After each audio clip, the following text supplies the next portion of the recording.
There is a distinct sound to a corporate office dying, and it usually starts with the buzzing of cheap lights and the quiet hum of people giving up on their dreams.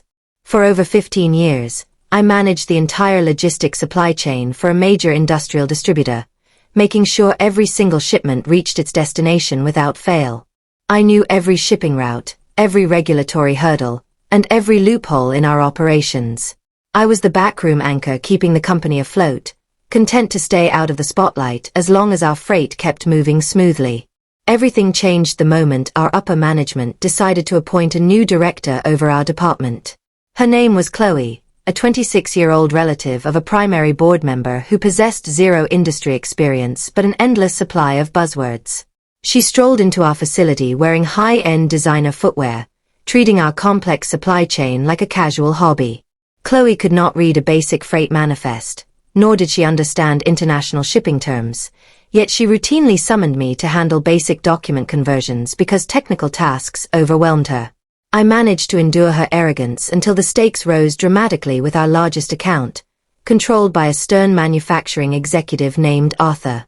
Arthur operated a massive regional enterprise that generated nearly half of our department total revenue, and his multi-year contract was coming up for renewal in 2 weeks. He was a ruthless, pragmatically minded client who demanded exact precision rather than polished corporate excuses. If his industrial parts did not land at his facilities on time, our business relationship would immediately evaporate, along with our jobs. The conflict erupted when Chloe strolled over to my workstation to inspect the upcoming quarterly performance summary. She casually insisted that we manipulate our delivery metrics to make our growth trajectory look more impressive for the client. When I pointed out that recent transit delays had severely damaged our fulfillment reliability, she brushed off my warning, telling me to stop focusing on facts and start controlling the narrative. She simply wanted to mask operational failures with bright graphics, completely ignoring the harsh realities of our current shipping data. Instead of preparing real solutions for Arthur, Chloe spent her days hanging inspirational prints around the office while ignoring the detailed variance reports sitting on her desk. She refused to review our route breakdowns, claiming she was a visionary leader who left minor details to line workers. I knew that hiding operational mistakes from a client like Arthur would destroy us, but Chloe was far too arrogant to listen. I realized then that she was setting up a massive disaster and planning to push the blame onto me. 2 days before the high-stakes presentation, Chloe sent me her final slide deck, and what I found inside went far beyond basic visual polish. She had completely fabricated our delivery success metrics, claiming a 98% efficiency rate when our actual performance was far lower. Worse yet, she had recorded a massive $145,000 inventory loss as a minor routine ledger adjustment.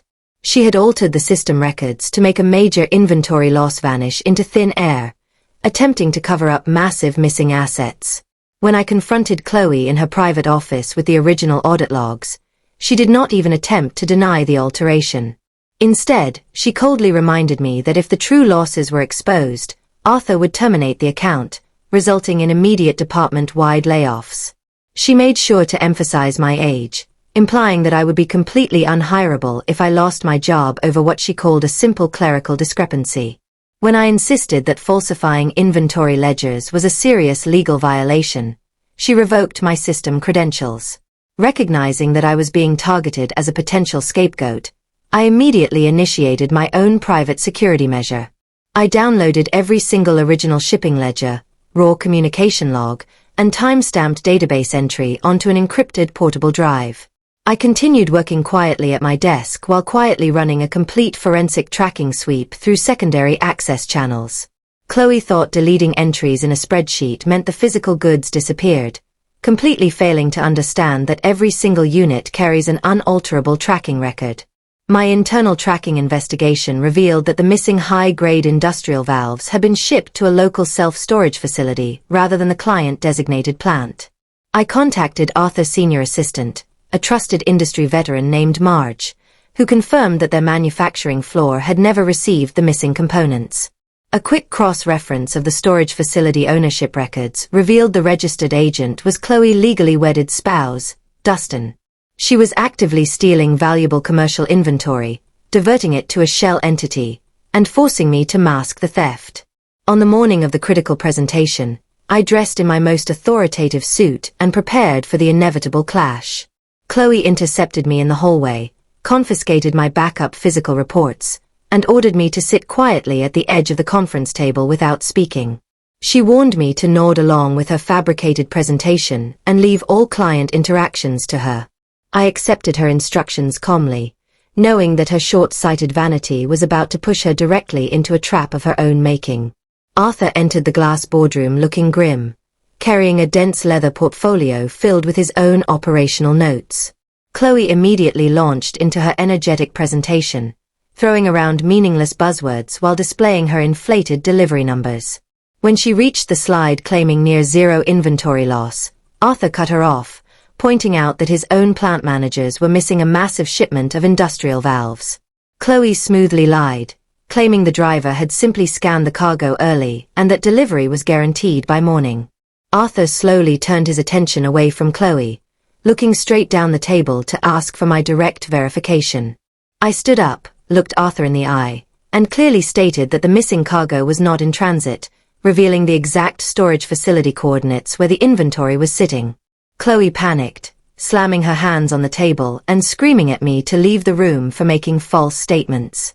I quietly gathered my papers and exited into the corridor, leaving her alone in the room with an enraged client.